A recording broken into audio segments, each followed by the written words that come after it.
সারা দেশে করোনার প্রকোপ প্রতিদিনই বাড়ছে, সেই সাথে বাড়ছে মৃতের সংখ্যা। দর্শক, এই মুহূর্তে দাঁড়িয়ে রয়েছে গোপালগঞ্জ 250 শয্যা বিশিষ্ট জেনারেল হাসপাতালের সামনে। আমরা জানার চেষ্টা করেছিলাম গোপালগঞ্জে করোনা পরীক্ষা শুরু হয়েছে কিনা। আমরা গিয়েছিলাম গোপালগঞ্জ করোনা টেস্টের যে আরটিপিসিআর ল্যাব, সেখানে আমরা গিয়ে তালাবদ্ধ অবস্থায় দেখতে পেয়েছি। আমরা কর্তৃপক্ষের সাথে কথা বলেছি, তারা বলছে যে আরটিপিসিআর ল্যাবে যে পরীক্ষা করা হতো সেখানে একটি প্রকল্পের মাধ্যমে মূলত কিছু লোকবল নিয়োগ ছিল। সেই লোকবল না থাকার কারণে এবং সেই সাথে কিট সংকটের কারণে মূলত গোপালগঞ্জে এখন পর্যন্ত করোনা পরীক্ষা শুরু করা সম্ভব হয়নি।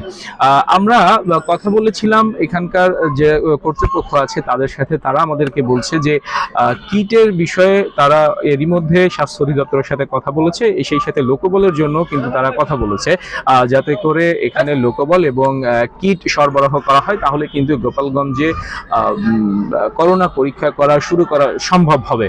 আমরা আরো তাদের কর্তৃপক্ষের কাছ থেকে যেটা জানতে পেরেছি যে যদিও কিট সংকটের কারণে পরীক্ষা করা শুরু না করা গেলেও এরই মধ্যে কিন্তু করোনার যে অন্যান্য যে প্রস্তুতিগুলো রয়েছে, বিশেষ করে শয্যা প্রস্তুত করা, অক্সিজেন নিশ্চিত করা, এই বিষয়গুলো কিন্তু হাসপাতাল কর্তৃপক্ষ প্রস্তুতি নিয়ে রেখেছে।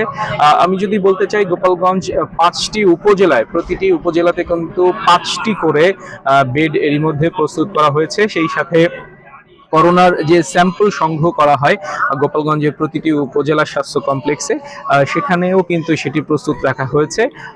যদি কোনো স্যাম্পল সংগ্রহের প্রয়োজন হয়, যখন গোপালগঞ্জে করোনা টেস্ট শুরু করা হবে, তখন সেই উপজেলা স্বাস্থ্য কমপ্লেক্সগুলোতে স্যাম্পল সংগ্রহ করা হবে এবং সেই সাথে গোপালগঞ্জে আরটিপিসিআর ল্যাব আছে, সেখানে এসে পরীক্ষা করানো সম্ভব হবে। আমরা জানতে পেরেছি যে গোপালগঞ্জ 250 শয্যা বিশিষ্ট জেনারেল হাসপাতালে 30টি করোনা বেড কিন্তু প্রস্তুত করে রেখেছে হাসপাতাল কর্তৃপক্ষ। আমরা যদি গোপালগঞ্জে করোনা পরিস্থিতি নিয়ে কিছুটা এখানকার যে জনগণ রয়েছে তাদের কথা বলি, তাদের মধ্যে কিন্তু আমরা একেবারেই সচেতনতা যে বিষয়টি রয়েছে, স্বাস্থ্যবিধি মেনে চলার বিষয়ে তারা একেবারেই উদাসীন।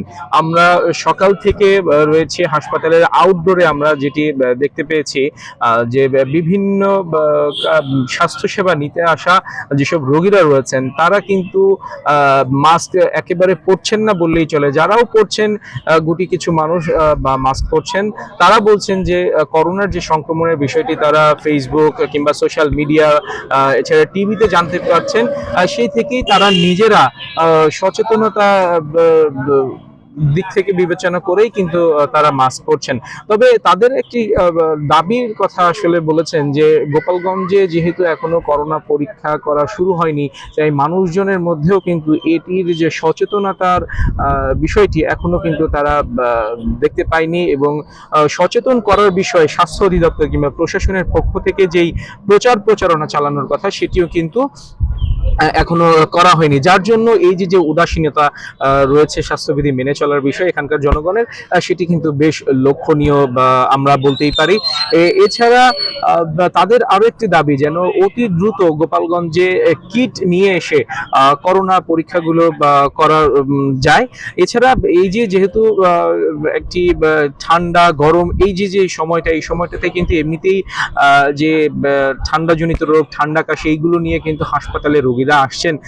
তবে এর মধ্যেও যারা সচেতন তাদের মধ্যে একটা শঙ্কা রয়ে গেছে, এই যে সমস্যাগুলো নিয়ে যারা আসছেন তারা কি আসলে করোনা পজিটিভ কিনা, নাকি তাদের এই যে আমরা এই সিজনের যেই রোগ সেটি বলবেন তারা, এটি নিয়ে কিন্তু তারা একটি দুশ্চিন্তার মধ্যে রয়েছেন। এই জন্যই তারা জোর দাবি জানাচ্ছেন, আমাদের কাছে বলেছেন যেন অতি দ্রুত গোপালগঞ্জে কিট নিয়ে এসে করোনা টেস্ট শুরু করা যায়। দর্শক, এই ছিল আমার কাছে গোপালগঞ্জ থেকে করোনা টেস্টের সর্বশেষ পরিস্থিতি।